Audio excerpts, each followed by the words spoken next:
Praise lord. దేవుని ప్రశస్తమైన నామమునకు మహిమ కలుగునుగాక. ప్రభువు నామమున మీ అందరికీ హృదయపూర్వక వందనాలు. ఈ ఉదయకాలము దేవుని వాక్యాన్ని విందాం. లూకా సువార్త 2వ అధ్యాయము 15వ వచనము. ఆ దూతలు తమ యుద్ధ నుండి పరలోకమునకు వెళ్ళిన తర్వాత ఆ గొర్రెల కాపరులు జరిగిన ఈ కార్యమును ప్రభువు మనకు తెలియజేయించి ఉన్నాడు. ప్రియమైన వాళ్ళరా, మరి దేవదూతలు గొర్రెల కాపరుల యొద్దకు వచ్చి, మరి బెత్లెహేములో దావీదు పట్టణమందు రక్షకుడు మీ కొరకు జన్మించాడు అని ఏ కార్యమైతే తెలియజేశారో ఆ కార్యమును వీళ్ళేమనుకుంటున్నారంటే దేవుడే మనకు తెలియజేయించి ఉన్నాడు అని నమ్మారు గొర్రెల కాపరుడు.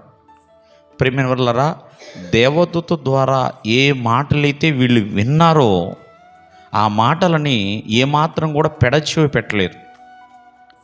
చెప్పిన దేవదూతలు ఎప్పుడైతే వెళ్ళిపోయినాయో తన దగ్గర నుంచి పరలోకానికి, వెంటనే దేవుడే మనకి కార్యాన్ని తెలియజేయించాడు కాబట్టి మనం బెత్లెహేము వరకు వెళ్ళాలి, ప్రభువుని చూడాలి అని ఒకరితో ఒకరు చెప్పుకుంటున్నారు, ఆనందిస్తున్నారు, ప్రయాణం అవుతున్నారు.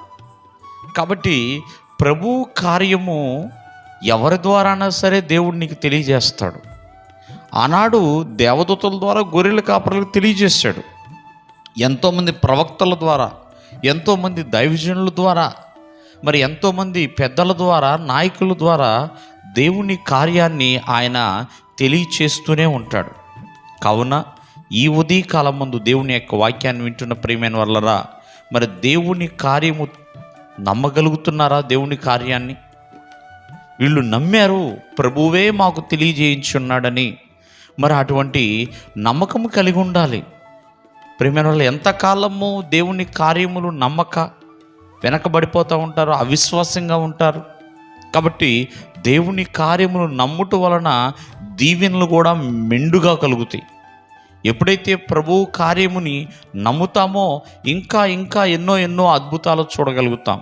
బైబిల్ గ్రంథం సెలవిస్తుంది, దేవుని కార్యాలు అతి గంభీరములు అని. ఆయన కార్యములు ఎంతో గొప్పవి, గొప్ప కార్యములు ఆయన చేయవాడు.